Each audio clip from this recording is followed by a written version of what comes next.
Ok, on va rendre grâce au Seigneur.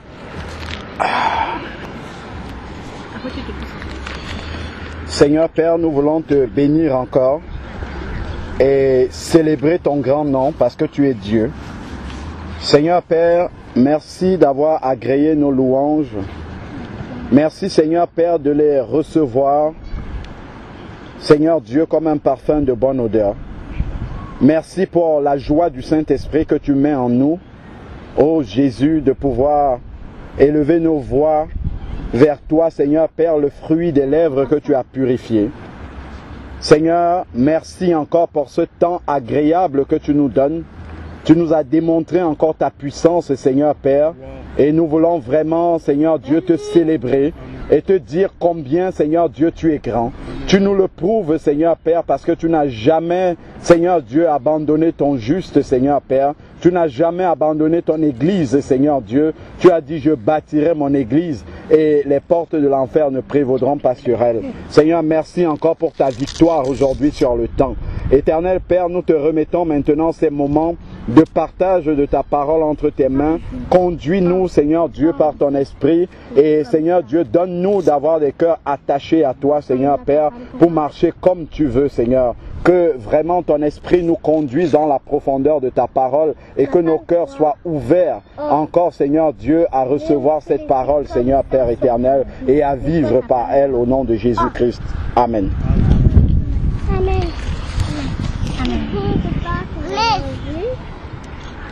Alors, donc c'est juste quelques petites paroles. Dans Matthieu 28, du verset 19 au verset 20,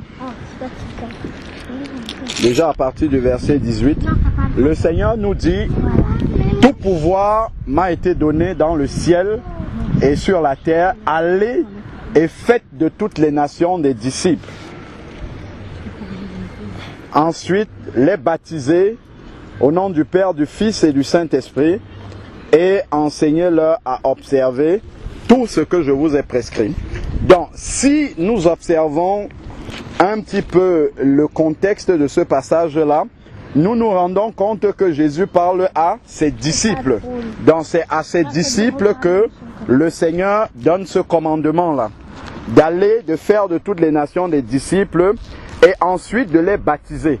Donc, pour être qualifié pour pouvoir baptiser quelqu'un, conduire une âme dans les eaux du baptême, au minimum, il faut être un disciple de Jésus.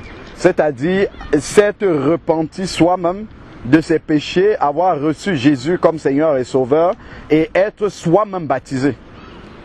Donc, ça, c'est le minimum pour pouvoir conduire quelqu'un d'autre dans les eaux du baptême et bien entendu être rempli du Saint-Esprit pour pouvoir le faire. Parce que c'est conduit par le Saint-Esprit que nous pouvons le faire. Et si nous le faisons, nous le faisons en qualité d'ambassadeur de Jésus. Il nous le dit dans 2 Corinthiens 5, à partir du verset 16 et suivant. Il nous dit que nous sommes les ambassadeurs du Seigneur Jésus. Donc pour être ambassadeur d'un pays, il faut être investi par ce pays pour prendre la parole au nom du pays tout entier. Quand un ambassadeur arrive dans un pays, il vient avec la lettre de créance de son président de la République qui lui donne l'autorité de parler au nom du pays. Donc si vous n'avez pas cette autorité-là qui est donnée justement parce que nous sommes nous-mêmes enfants de Dieu, donc nous ne sommes pas qualifiés pour conduire quelqu'un d'autre dans les eaux du baptême. Donc c'est 2 Corinthiens 5 verset 19. Il va dire, car Dieu était en Christ réconciliant le monde avec lui-même sans tenir compte aux hommes de leurs fautes. Et il a mis en nous la parole de la réconciliation. Nous sommes donc, nous les enfants de Dieu, nous qui sommes nés de nouveau, nous qui avons l'Esprit de Dieu, nous qui sommes remplis de cet Esprit-là, alors nous sommes, comme il dit ici, des ambassadeurs pour Christ, comme si Dieu exhortait par nous. Donc, nous faisons ce travail-là en qualité d'ambassadeur, conduire d'autres âmes dans les eaux du baptême. Cependant, effectivement, un disciple peut conduire des autres dans les eaux du baptême. Allons-y voir quand même s'il faut une qualification exceptionnelle pour le faire.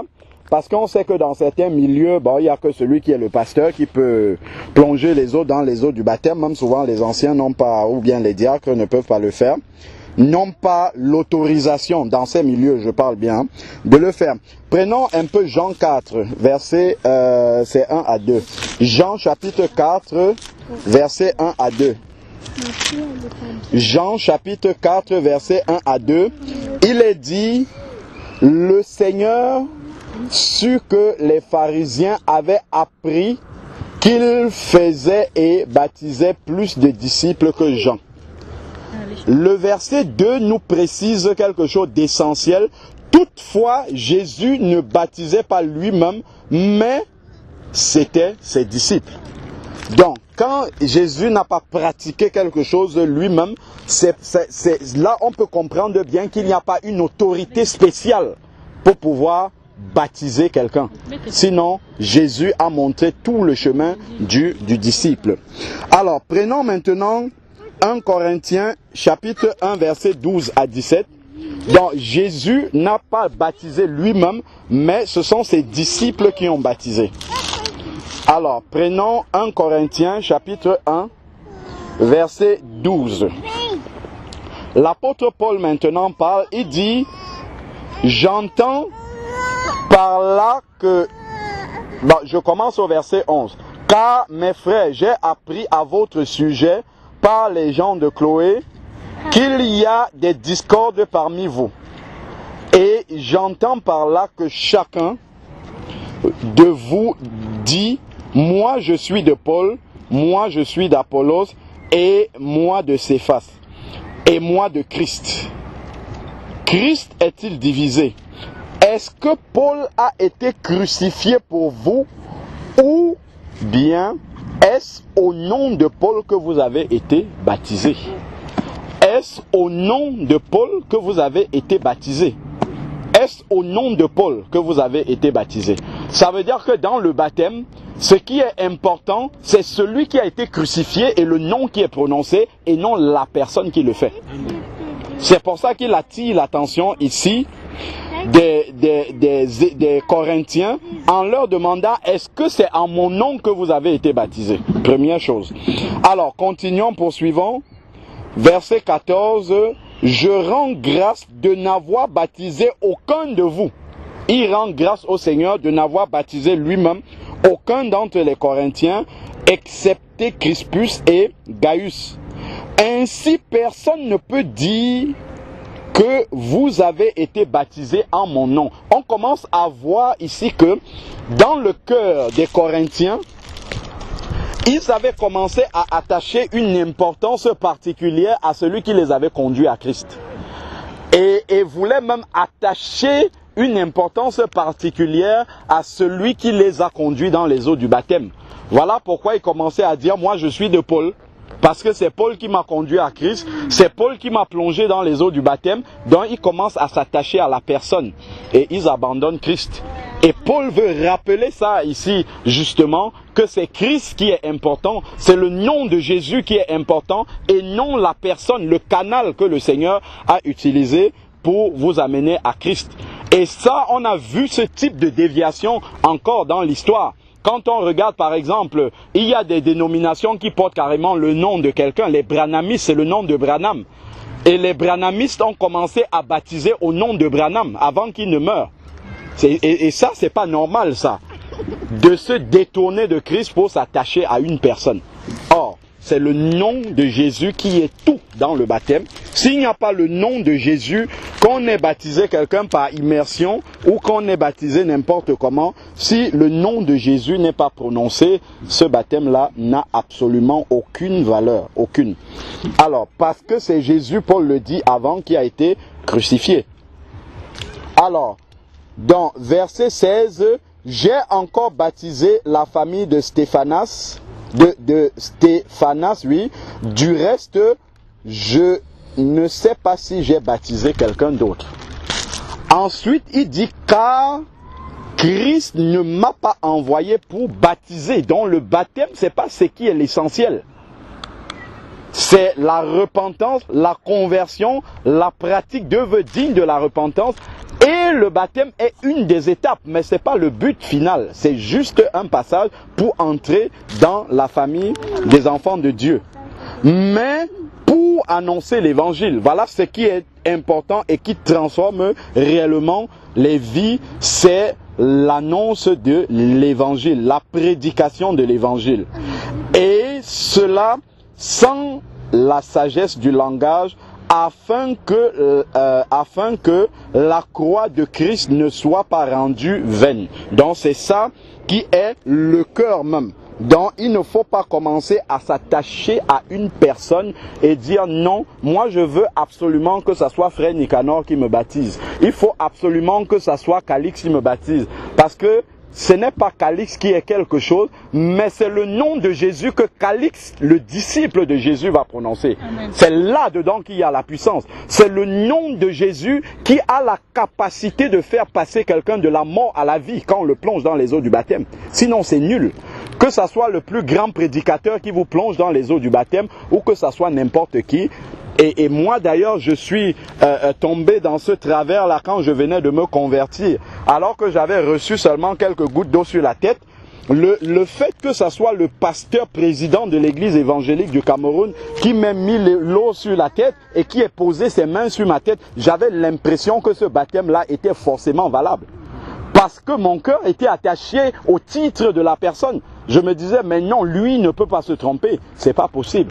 Parce que le cœur est attaché à l'homme. Non, c'est le nom qui est prononcé. Si on est déjà disciple, bien sûr, il faut être disciple de Jésus, mais c'est le nom de Jésus qui va amener la puissance dans l'acte du baptême.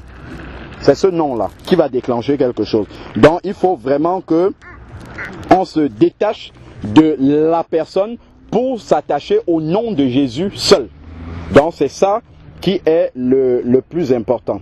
Donc, est-ce à dire alors que le baptême n'est pas important? Pas du tout, c'est pas ce qu'on dit. Le baptême, c'est une clé pour entrer dans la famille des enfants de Dieu. Jésus lui-même, dans Luc 3, du verset 21 au verset 22, si Jésus lui-même s'est soumis au baptême alors qu'il n'en avait pas besoin, ça veut dire que c'est obligé pour le disciple. Le disciple, c'est obligé.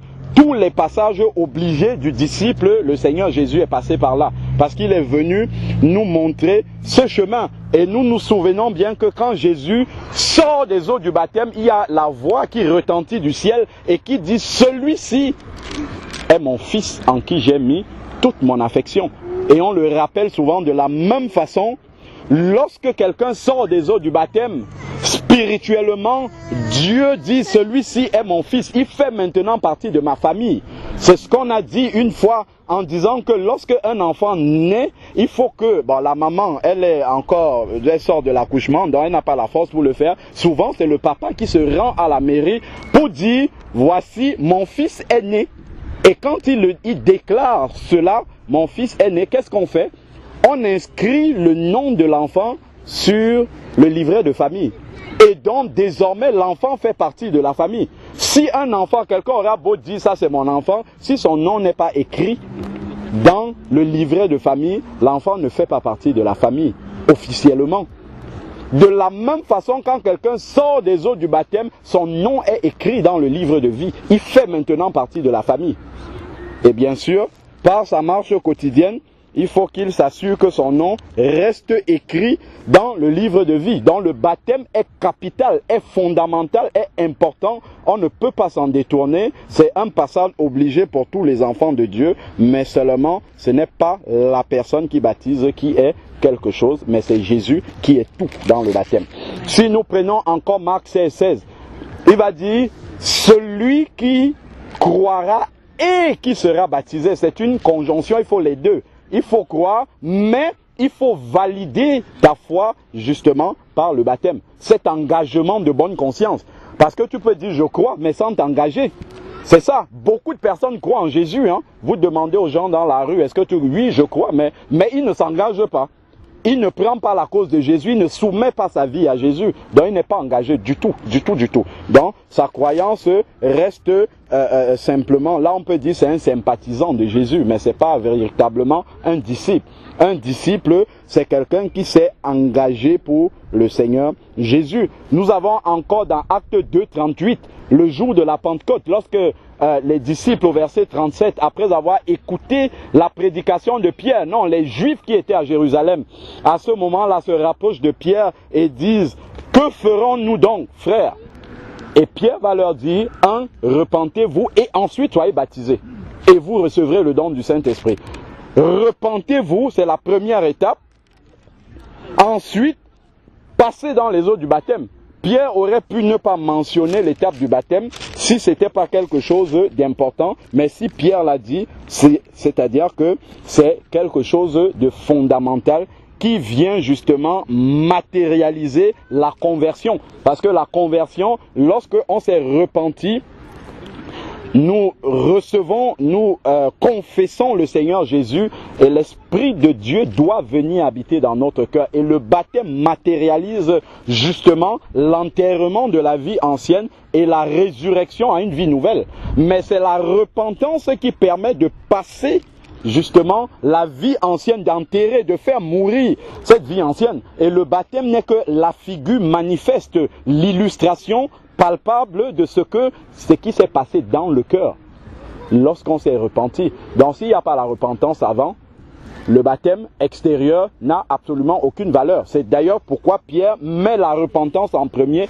et ensuite il met le baptême. Parce que le baptême vient simplement confirmer physiquement ce qui s'est déjà passé spirituellement lorsque la personne a confessé ses péchés au Seigneur.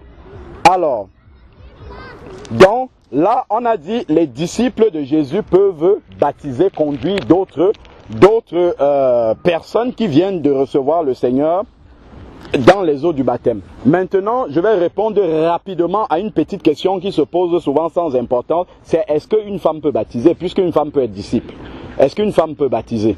Bon, ça, on va répondre à ça tout à fait rapidement. Ce qui est sûr, c'est que ce n'est pas la capacité qui est une chose. Parce que plonger quelqu'un dans l'eau, tout le monde peut le faire. Mais même un païen peut plonger quelqu'un dans l'eau. Mais maintenant, c'est la valeur de cet acte-là. Est-ce que si un païen ici qui n'est pas converti prend quelqu'un là au hasard, qui n'a pas confessé ses péchés, il le trempe là-bas dans l'eau, est-ce que le ciel, le Seigneur va dire celui-ci est mon fils? Je ne crois pas. Je doute beaucoup que cela se passe ainsi. Donc nous devons respecter ce qui est écrit dans la parole de Dieu. On va le voir très rapidement. On a dit les disciples, tous les disciples du Seigneur peuvent baptiser, mais est-ce que alors pour autant les sœurs peuvent conduire aussi les enfants de Dieu, enfin les nouveaux convertis dans les eaux du baptême. Donc si je prends Matthieu 28, là, 19 à 20 que nous avons lu tout à l'heure, le Seigneur a dit allez, faites de toutes les nations des disciples, ensuite baptisez et enseignez. Lorsque tu conduis quelqu'un dans les eaux du baptême, tu dois être capable d'enseigner la personne après. Tu dois être capable de lui donner les rudiments. Et là, ça va poser un problème pour les sœurs.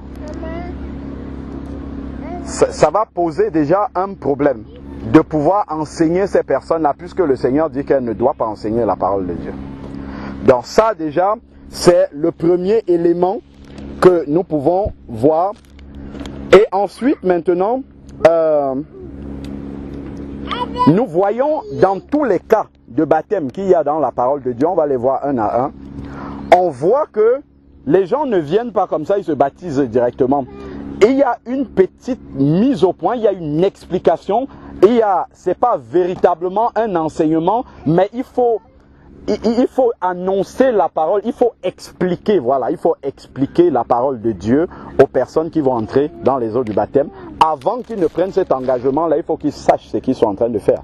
Le Seigneur Jésus lui-même, il a dit, si quelqu'un veut bâtir une maison, il faut d'abord qu'il s'asseye, qu'il calcule le prix et qu'il soit sûr qu'il en aura suffisamment pour bâtir la maison jusqu'à la fin. Sinon, des moqueurs viendront pour se moquer de cette personne s'il n'achève pas la maison. Donc, quelqu'un qui s'engage avec le Seigneur doit être au courant de ce qu'il attend. Et pour cela, il a besoin qu'on lui explique certaines choses. Et voilà à ce niveau-là où le Seigneur ne sera pas d'accord que les sœurs ouvrent la parole de Dieu pour commencer à expliquer ces choses. Et je vais donner des versets qui montrent cela. Donc voilà déjà des éléments qui vont naturellement montrer que seuls les frères doivent le faire. Donc alors maintenant, prenons des exemples. On commence dans le livre des Actes, tout simplement. Actes chapitre 2, le jour de la Pentecôte, lorsque Pierre prêche. On voit déjà que c'est la prédication de Pierre qui a déclenché justement la conviction de péché dans le cœur. Donc il y a quelque chose, il y a une parole de Dieu qui doit être prononcée pour déclencher le baptême. Et cette parole-là, justement, les sœurs ne seront pas qualifiées pour pouvoir apporter cette parole-là. Donc Pierre, à partir du verset 17, là, toute la prédication, Pierre a prêché jusqu'au bout, verset 37. Alors les cœurs ont été touchés. Donc Pierre dit qu'il faut se repentir et le verset 41 nous dit ceux qui acceptèrent sa parole, la parole du Seigneur que Pierre vient de prononcer, furent baptisés et en ce jour-là furent ajoutés environ 3000 âmes au Seigneur. On rappelle bien que c'est le même jour où les gens ont reçu la parole qu'ils ont été baptisés. Donc il n'y a pas eu des cours de baptême. Mais il y a une parole qui devait être prêchée. Et on voit c'est un frère qui a prêché cette parole-là. Et ça a déclenché le baptême derrière. Avançons maintenant. Donc on voit bien que dans Actes 2, verset 41, donc ceux qui ont accepté la parole de Dieu prêchée justement par le frère Pierre, donc ont été baptisés, donc ce même jour-là, pas de cours de baptême évidemment, et juste après au verset 42, comme je le disais tantôt, donc ils persévéraient dans l'enseignement des apôtres. Donc ceux qui ont reçu le baptême persévéraient dans l'enseignement des apôtres, à savoir que ceux qui les ont conduits dans les eaux du baptême étaient aptes aussi à les enseigner. Donc allons-y dans Acte 8. Nous restons toujours justement dans cette vérité que l'élément déclencheur du baptême, de la conversion profonde et réelle, il faut qu'il y ait une explication de la parole de Dieu. Si nous prenons maintenant Acte 8, verset 5, Philippe descendit dans une ville de la Samarie. Il y prêcha Christ, donc il a prêché Christ. Et les foules d'un commun accord s'attachaient à ce que disait Philippe en apprenant et voyant les miracles qu'il faisait au nom de Jésus. Car des esprits impurs sortaient de beaucoup de démoniaques en criant d'une voix forte et beaucoup de paralytiques et des boiteux furent guéris et il y eut une grande joie dans cette ville. Sautons.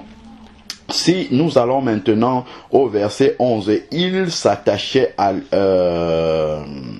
voilà, plutôt verset 12, pour gagner du temps. Mais quand il eut cru en Philippe, cru dans la parole que le frère Philippe a prêchée, donc qu'il annonçait la bonne nouvelle du royaume et du nom de Jésus, hommes et femmes se furent baptisés par Philippe, évidemment. C'était lui le seul converti qui est arrivé là dans cette ville, en tout cas de ce que nous dit la parole. Simon lui aussi fut baptisé et ne quittait plus Philippe, voyant avec étonnement les grands signes et miracles qui se produisaient. Donc on voit encore ici que c'est un frère qui a dû prêcher cette parole-là qui a déclenché le baptême. Si nous allons au verset 26, donc qui nous parle justement de Philippe également, qui a été dépêché par le Seigneur justement pour aller trouver l'eunuque éthiopien qui avait besoin d'une explication de la parole de Dieu.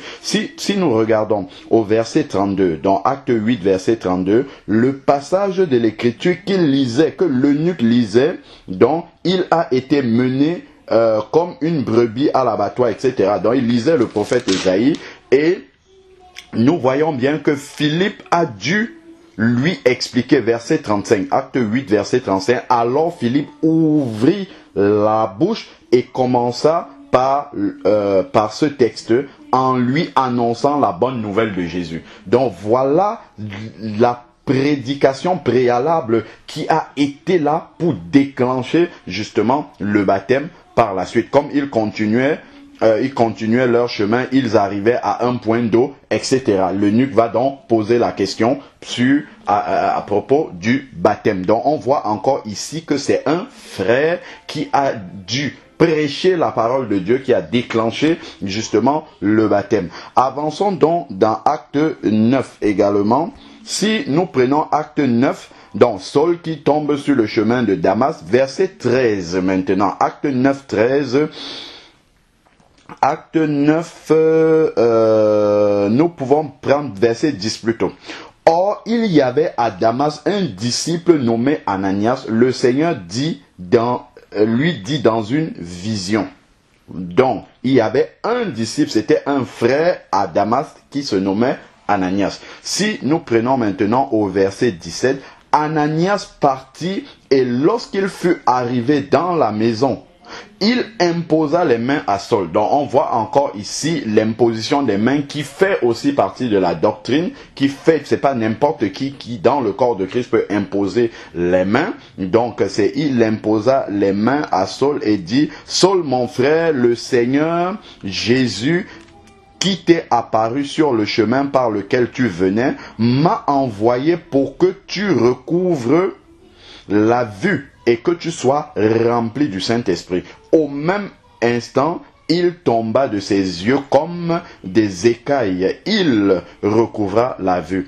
Il se leva et fut baptisé. Baptisé par qui? Par Ananias qui était avec lui. Donc il a fallu, le Seigneur n'a pas choisi. Il y avait sûrement des femmes, disciples également à Damas, mais le Seigneur a choisi un frère, Ananias en l'occurrence, à qui il a parlé, à qui il a donné une parole spéciale pour Paul, et il est parti. Non seulement il a imposé les mains à Paul, il lui a annoncé cette parole du Seigneur là, et il a baptisé l'apôtre Paul. Donc ceci n'est donc pas le fruit du hasard. Donc continuons. La parole de Dieu se tient totalement et voilà, il n'y a pas d'erreur dans la parole de Dieu. Tout est corrélé, tout est cohérent, c'est un ensemble totalement cohérent. On va dire oui, d'ailleurs moi aussi, hein, comme je le disais, moi aussi je pensais oui, au nom de la liberté du Saint-Esprit que nous avons sur la grâce, n'importe qui au sens des disciples de n'importe quel sexe peuvent conduire les gens dans les eaux du baptême, mais non, il faut faire très attention. La liberté du Saint-Esprit est bornée par la parole de Dieu. Donc on ne doit pas aller au-delà des Écritures. Si on voit le Seigneur conduire des frères pour pouvoir annoncer cette parole préalable qui déclenche le baptême, nous ne devons pas aller à l'encontre justement de cette parole-là. Donc c'est pas une question de pouvoir baptiser, ça tout le monde peut baptiser, donc, si c'est juste plonger quelqu'un dans l'eau, mais c'est une question d'autorité spirituelle. Donc il faut avoir cette autorité spirituelle conférée par le Seigneur pour pouvoir conduire quelqu'un dans les eaux du baptême et que son baptême soit valable. Que le Père, effectivement, dans le ciel puisse dire, lorsque vous sortez la personne des eaux du baptême, celui-ci est mon fils en qui j'ai mis toute mon affection, comme il a dit pour Jésus, c'est-à-dire que le Père lui-même valide ce baptême, ce qui fait désormais de vous un enfant de Dieu appartenant au corps de Christ. Si je prends, nous prenons ensemble maintenant dans Acte 10. Acte 10, ici, là, c'est Pierre qui a été dépêché chez Corneille. Et on voit à partir du verset 34, « Alors Pierre ouvrit la bouche et dit, « En vérité, je le comprends, pour Dieu, il n'y a point de considération de personne. » Et Pierre commence donc une prédication. On voit encore le même schéma est là, la même façon de procéder du Saint-Esprit est là. Pierre, un frère, va prêcher cette parole-là, cette parole qui va ensuite déclencher justement le baptême. Il va expliquer. Si nous prenons à partir du verset 44. verset 44, il est dit, comme Pierre prononçait encore ces mots, dont le frère était dans la prédication de la parole. C'est ça qui va être l'élément déclencheur. Le Saint-Esprit descendit sur tous ceux qui écoutaient la parole, tous les croyants circoncis qui étaient venus avec Pierre furent étonnés de ce que le don du Saint-Esprit soit aussi répandu sur les païens, car ils les entendaient parler en langue et exalter Dieu. Verset 47 maintenant, alors Pierre reprit, peut-on refuser l'eau du baptême à ceux qui ont reçu le Saint-Esprit comme nous? Verset 48, il ordonna qu'il fût baptisé quoi? Au nom de Jésus. Le nom de Jésus qui est vraiment l'élément essentiel qui déclenche la puissance de Dieu, qui est capable de faire passer quelqu'un de la mort à la vie, le nom de Jésus. Mais ensuite, ici, on voit toujours ce même schéma d'un frère qui conduit une prédication, une explication de la parole de Dieu qui déclenche ainsi le baptême. Nous pouvons aller maintenant dans Acte 16. Restons toujours pour voir comment la parole de Dieu est totalement cohérente, sans qu'il n'y ait possibilité d'erreur là-dessus. Voilà, allons dans Acte 16. Acte 16, il y a un autre passage qui nous montre aussi. Alors, donc, ici, le verset 13, Acte 16, verset 13, le jour du sabbat, nous nous sommes rendus hors de la porte vers une rivière. Donc c'est Paul avec ses compagnons ici où nous pensions que se trouvait un lieu de prière. Après nous être assis, nous avons parlé aux femmes qui étaient réunies. Il y avait là une femme craignant Dieu du nom de Lydie, marchande de pourpre dans la ville de Thyatire. Elle écoutait quoi? La prédication. Elle écoutait la prédication de la parole. Donc il fallait qu'il y ait ici une prédication de la parole, chose qu'une sœur ne peut pas faire, ne peut pas prêcher. Elle n'a pas l'autorité spirituelle de pouvoir prêcher cette parole-là. Donc elle écoutait et le Seigneur lui ouvrit le cœur. Sur la prédication qu'elle a écoutée, le Seigneur lui ouvrit le cœur pour qu'elle s'attache à ce que disait Paul, donc à la prédication que disait Paul. Et pour prêcher, il faut avoir l'autorité spirituelle du Seigneur, chose que justement le Seigneur n'a pas conférée aux sœurs. Lorsqu'elle eut été baptisée avec sa famille, qui a baptisé Paul et ses compagnons, qui étaient justement dans cette ville-là. Donc, on le comprend bien. Donc, le schéma est toujours le même. Elle fut baptisée. Elle nous invita, nous, Paul, avec ses compagnons, nous invita en disant, si vous me jugez fidèle au Seigneur, entrez dans ma maison et demeurez-y. Et elle nous pressa très instamment. Si nous prenons encore plus loin, toujours dans le même chapitre, justement la conversion du geôlier, là où Paul et Silas étaient en prison.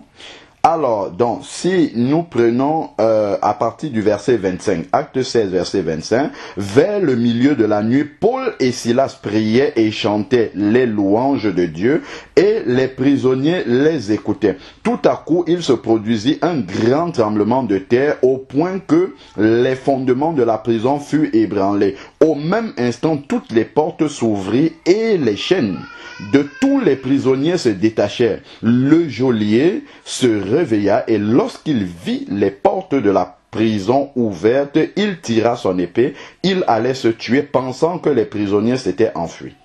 Mais Paul cria d'une voix forte, « Ne te fais aucun mal. Nous sommes tous ici. » Alors le geôlier demanda de la lumière et entra précipitamment et tomba tout tremblant devant Paul et Silas. Il les mena dehors et dit, « Seigneur, que faut-il que je fasse pour être sauvé ?» Il répondit, Paul et Silas, crois au Seigneur Jésus et tu seras sauvé, toi et ta famille. il lui fait quoi? Il lui annonçait la parole. Donc, il faut qu'il reçoive une explication de la parole de Dieu, chose que seuls les frères ont reçu l'autorité du Seigneur pour faire, et cela va déclencher dans le baptême. Si nous voyons, il lui annonçait la parole. Quand nous voyons dans Jean 4, pareillement, la Samaritaine, lorsqu'elle a écouté Jésus parler, elle a laissé là sa cruche, elle est partie, elle s'est rendue en ville pour dire aux gens, j'ai vu quelqu'un qui m'a dit tout ce que j'ai fait, ne serait-ce pas le Messie. Et là maintenant, les personnes sont venues et ont écouté la parole de Jésus. Et ces personnes ont dit à la Samaritaine, nous ne croyons plus à cause de ce que tu nous as dit, mais nous croyons à cause de ce que nous avons entendu directement de Jésus, qui avait l'autorité spirituelle pour pouvoir prêcher cette parole-là. Donc, alors, revenons donc toujours dans Acte 16, donc verset 31, 32 plutôt. Il lui annonçait la parole de Dieu ainsi qu'à tous ceux qui étaient dans sa maison. Il les prit avec lui à 7 heures même de la nuit, lava leurs plaies, aussitôt fut baptisé lui et tous les siens. La nuit même, il n'y a pas de temps de coup de baptême, ainsi de suite. Quelqu'un croit, mais il faut qu'il reçoive une prédication, une explication de la parole de Dieu sur la repentance, ainsi de suite, pour déclencher le baptême. Donc on a exactement le même schéma tout au long, justement, de la parole de Dieu. Que Dieu soit béni parce que sa parole est totalement cohérente et il n'y a pas de faille là-dedans. Donc on voit bien sur tous ces exemples, on va encore voir avec Paul dans Acte 19 que ici nous n'avons pas d'exemple de sœur qui ait conduit des personnes dans les eaux du baptême. Elles peuvent annoncer la parole de Dieu à des personnes comme la Samaritaine, mais quand le cœur est touché, il faut qu'un frère vienne vraiment expliquer pour que la personne sache à quoi il s'engage en entrant justement, en recevant le Seigneur dans sa vie, à quoi il s'engage. Et alors, pour cette explication-là, préalable au baptême, c'est un frère qui doit pouvoir le faire. Comme on voit sur le schéma de la parole de Dieu depuis tous les exemples que nous sommes en train de lire jusqu'ici. Alors, acte 19, verset 1. Pendant que Paul était à Corinthe, pendant qu'Apollos était à Corinthe, Paul, après avoir traversé les hauteurs du territoire, se rendit à Éphèse. Il rencontra quelques disciples et leur dit, « Avez-vous reçu l'Esprit Saint quand vous avez cru ?» Il leur répondit, « Nous n'avons même pas entendu dire qu'il y ait un Saint-Esprit. » Il dit, « Quel baptême avez-vous donc reçu ?» Il répondit, le baptême de Jean. Alors Paul dit, Jean a baptisé du baptême de repentance. Jean, c'était un homme. Et on va voir pourquoi. Pourquoi ce n'est pas une femme que Dieu a envoyée pour baptiser même du baptême de repentance. Alors, ici, il dit, alors Paul dit, Jean a baptisé du baptême de repentance. Il disait au peuple de croire en celui qui venait après lui, c'est-à-dire Jésus-Christ. C'est-à-dire en Jésus. Sur ces paroles, il fut baptisé au nom du Seigneur Jésus par l'apôtre Paul qui était là. Sur ces paroles-là. Donc le frère a dû donner une parole qui a déclenché ici le baptême de ces personnes-là. Regardons maintenant pourquoi tout ce que nous sommes en train de dire là. Si je prends Hébreux 6 du verset 1 au verset 3, et il y a quelque chose de fondamental là-dedans qui est clair et explique tout ça. Donc ce n'est pas une question de capacité, encore une fois, c'est une question d'autorité spirituelle pour pouvoir faire un travail que le Seigneur demande de faire. C'est pas le fait que tel ne soit pas capable, non, tout le monde est capable de tremper quelqu'un dans l'eau, mais il faudrait encore avoir l'autorité spirituelle pour pouvoir le faire. Dans Acte 6, verset 1, il est dit, c'est pourquoi laissant l'enseignement élémentaire de la parole de Dieu, tendons vers la perfection sans poser de nouveaux fondements. C'est quoi ces fondements? C'est quoi ces enseignements-là? 1. Repentance des œuvres mortes. On ne peut pas conduire quelqu'un dans les eaux du baptême sans lui expliquer c'est quoi la repentance des œuvres mortes. Or, en lui expliquant dans les détails la repentance des œuvres mortes. Le début du verset dit laissant l'enseignement élémentaire, c'est enseigner déjà la personne. Quand on entre dans ces détails-là, on commence à lui expliquer, voici les doctrines fondamentales de la parole de Dieu. Si on commence à expliquer dans les détails l'enseignement, la repentance des œuvres mortes, on entre dans l'enseignement. Alors, prenons le verset 2 maintenant. La foi en Dieu, la doctrine des baptêmes. Donc le baptême fait partie de la doctrine. Doctrine, ça veut dire enseignement, tout simplement. La doctrine des baptêmes. L'imposition des mains. On voit ici, l'imposition des mains est ici dans le contexte de la doctrine. Donc tout le monde ne peut pas faire cela. Alors, la résurrection des morts, le jugement éternel, c'est ce que nous allons faire si Dieu le permet. C'est ce que nous qui est en train d'écrire là. C'est un frère qui a écrit ça. On ne sait pas si c'est l'apôtre Paul ou si c'est Apollos ou bien si c'est quelqu'un d'autre qui le fait. Donc ici, on comprend bien que en fait, tout cela entre dans le cadre de la doctrine qui est l'enseignement, et donc pour cela, le Seigneur a désigné des personnes dans le corps de Christ pour pouvoir faire avoir l'autorité d'enseigner ou ainsi de suite.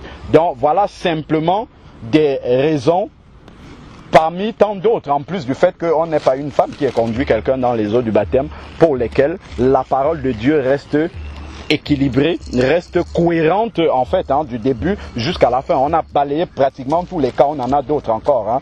Lydie par exemple qui a été baptisée par Paul, et ainsi de suite. Il y a plein d'autres versets qui le montrent. Donc nous devons rester dans le cadre strict. C'est vrai que moi-même, il y a quelque temps encore, je disais, mais s'il y a une sœur, des sœurs qui croient là-bas, s'il y en a une qui veut, elle peut baptiser. Moi, je disais ça avant parce que je me disais, voilà, nous sommes sous la grâce. En Christ, il y a la liberté, mais la liberté du Saint-Esprit est bornée par la parole de Dieu. Si on ne voit pas quelque chose dans la parole de Dieu, on ne peut pas le faire. Parce que le Saint-Esprit ne peut permettre de faire que ce qui est écrit dans la parole de Dieu. Là, on vient de balayer plein d'exemples et on ne voit pas cela. Moi, j'ai eu l'appel d'une sœur il y a quelques mois qui m'avait dit qu'elle a baptisé une autre sœur. Et c'est un frère qui lui avait dit, vous êtes loin de moi, je ne peux pas me déplacer, baptise l'autre sœur. Elle a cru, baptise-la. Mais après, c'est le Seigneur même qui l'a reprise. Elle-même, elle a commencé à se repentir. C'est pas quelqu'un qui lui a dit, non, tu n'avais pas le droit. Elle-même, elle a compris qu'elle ne devait pas faire cela. Donc, vraiment, restons dans la parole de Dieu. On a compris que c'est le nom de Jésus qui fait tout dans le baptême, qui déclenche justement la puissance spirituelle de faire passer de la mort à la vie. C'était ça justement, j'en ai profité juste pour apporter cet éclairage parce que la question est souvent récurrente, mais on doit vraiment comprendre que dans le baptême, ce qui est important, c'est le nom de Jésus. Le nom de Jésus, parce que c'est Jésus qui a été à la croix, c'est Jésus qui a racheté cette vie ancienne-là qui va être enterrée. Voilà. Et donc, qui est aussi ressuscité d'entre les morts et donc qui a mené une vie étant ressuscité, donc une vie de résurrection qui permet justement que nous aussi devenus une même plante avec le Seigneur puissions aussi vivre une vie de résurrection, c'est-à-dire la vie qui vient après la mort de la vie passée. Amen. Donc c'est vraiment cela qu'il était important de pouvoir préciser. Donc dans l'assemblée des frères, que ce soit Olivier qui baptise, que ce soit frère Nicanor, que ce soit Georges, Calix, Nestor ou bien Hervé, tout ça c'est la même chose. C'est le nom de Jésus qui va être prononcé. Amen. On peut être baptisé par celui qui a tous les dons spirituels, mais si le lendemain il n'y a pas un changement de vie, ça ne sert à rien du tout. Donc ce n'est pas la personne qui est investi des dons spirituels qui va venir vivre cette vie de résurrection à votre place. Vous restez la même personne, sauf que vous avez reçu normalement la puissance de Dieu pour mener cette vie de résurrection-là. Et donc, il faut pouvoir vraiment se détacher des personnes et puis s'attacher au Seigneur seul, qui est le maître de toutes choses. Amen. Amen. Seigneur Dieu Tout-Puissant, Père, nous voulons encore nous incliner devant ta parole. Seigneur, nous ne voulons pas nous détourner de ta parole, mais nous voulons rester attachés à cette parole-là. Seigneur Dieu, tu nous rappelles encore au travers de ce partage que c'est ton nom qui déclenche, Seigneur Dieu Tout-Puissant, la puissance qui permet de passer de la mort à la vie, Seigneur Père, lorsque quelqu'un passe dans les eaux du baptême. Seigneur Dieu, je te prie pour mes frères et sœurs de vraiment s'attacher à toi uniquement, s'attacher, Seigneur Dieu, à ton nom, Seigneur Père, parce que toute la puissance est dans ton nom. Tu nous as dit dans Acte 4, verset 12, qu'aucun autre nom n'a été donné sur la terre par lequel les hommes doivent être sauvés, Seigneur Dieu, que ton nom. Père, que les personnes, que tes enfants, que tes créatures s'attachent à ton nom seul et non à des personnes, Seigneur Dieu. Délivre encore, Seigneur Père, ceux qui peuvent avoir cet attachement-là à des personnes, Seigneur Dieu, en pensant que ce sont ces personnes qui font que le baptême soit valable. Seigneur Père, donne-leur de rester attachés à toi seul, Seigneur Père, et en ton nom, au nom de Jésus-Christ. Amen. Amen.